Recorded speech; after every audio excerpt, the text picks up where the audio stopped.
Hello, students. Today I will discuss the topic Neoclassical Criticism.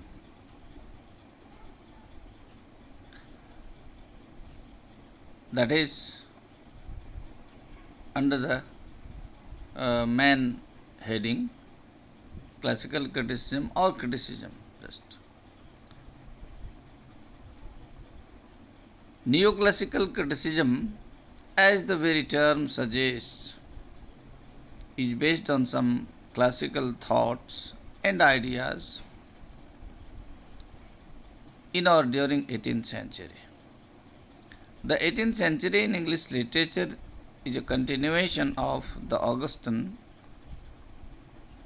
period. In poetry, Pope, perhaps the greatest literary figure of the age, followed the footsteps of Dryden and carried out the classical idea to its perfection. He summed up the 18th century as Dryden took up the preceding period, with the difference that while Dryden excelled in all the branches of poetry, prose, and drama, Pope's excellence was confined to poetry. Pope dominated the age, and it was so much handled by the poetic and critical creed of Pope that the age is called the age of Pope. If the critical creed and principle of the neoclassical age paved the way to understand the critical creed of romantic criticism and especially of Wordsworth. After Ben Jonson, criticism suffered a setback. The political and religious activity of the people left little scope for critical activity. Hence, the Renaissance spirit slowly started to calm down. The Italian influence gave way to the French influence, and as a result of this began the way of the new classicism in England.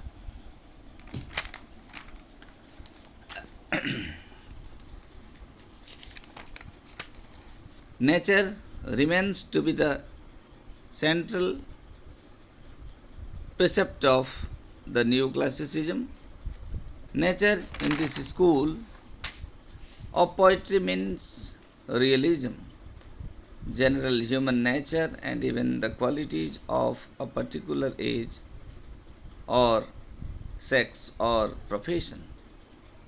Nature also means the divine power that governs the universe. To follow nature also meant to follow rules of the ancient masters.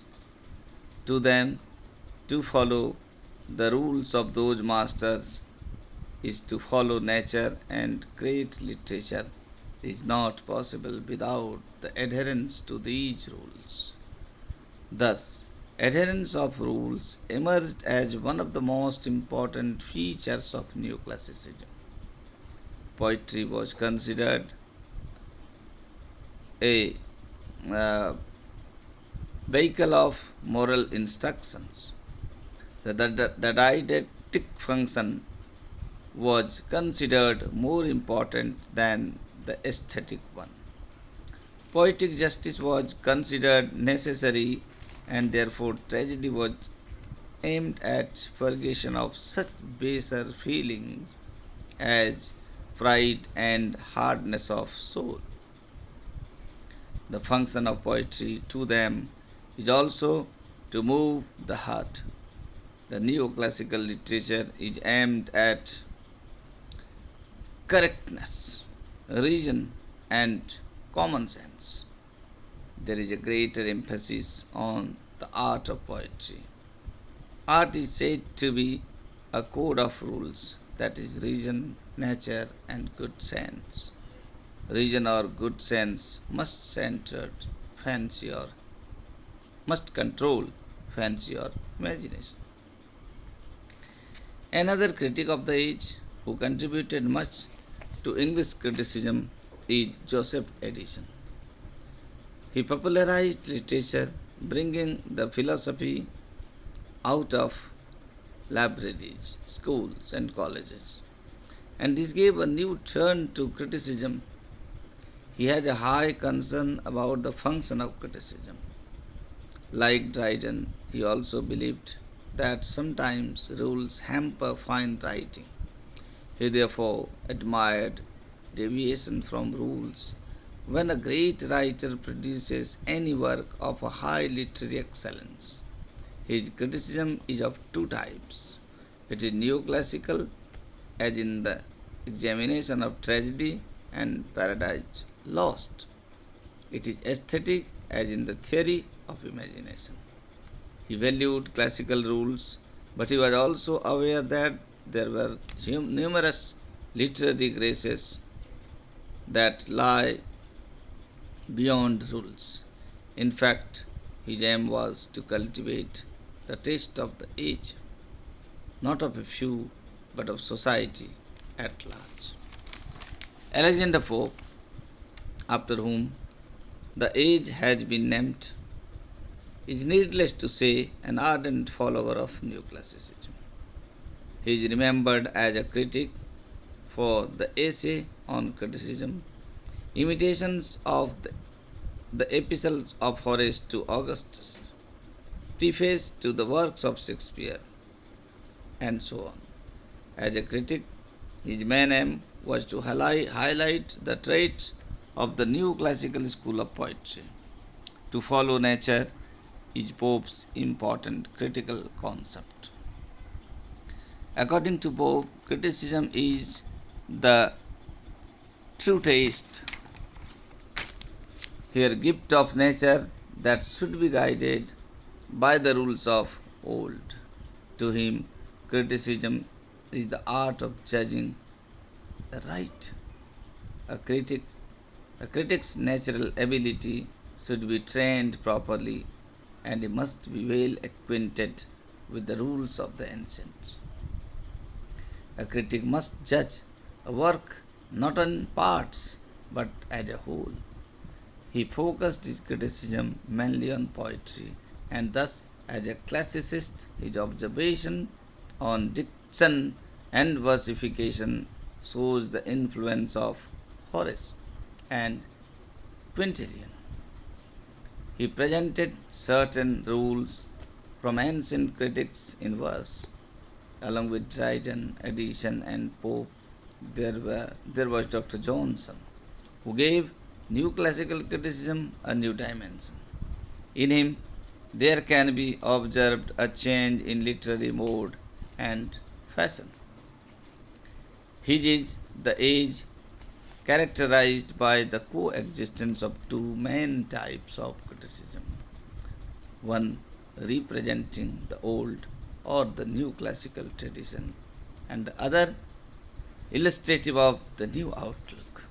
In other words, his period was the period of transition.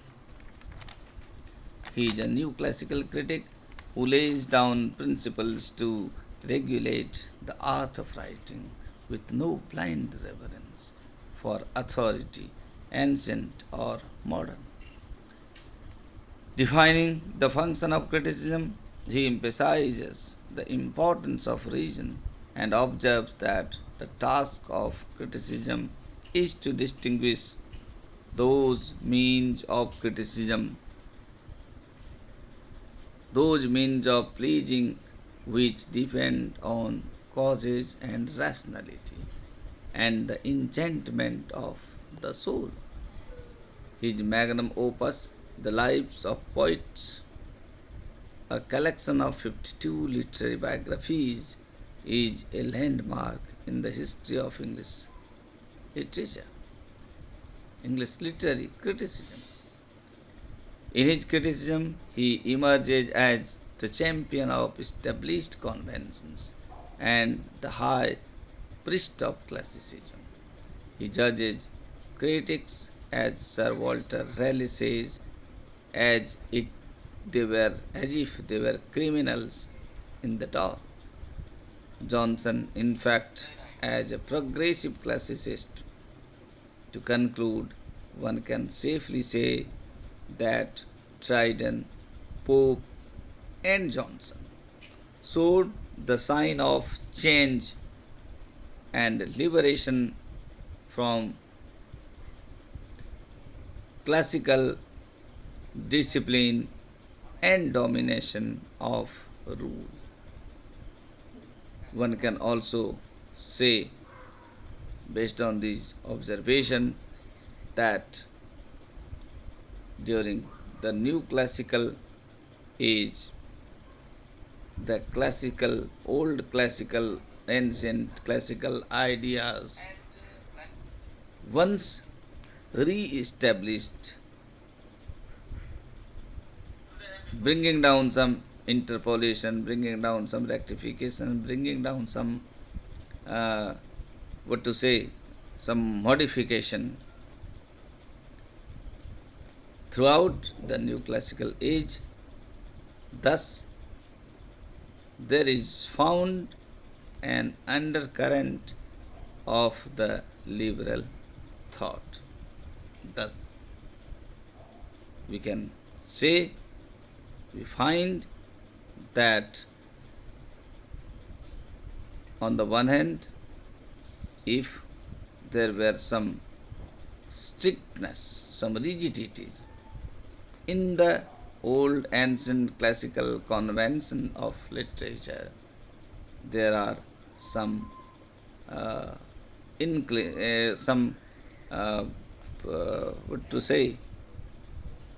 some liberties in neoclassical criticism.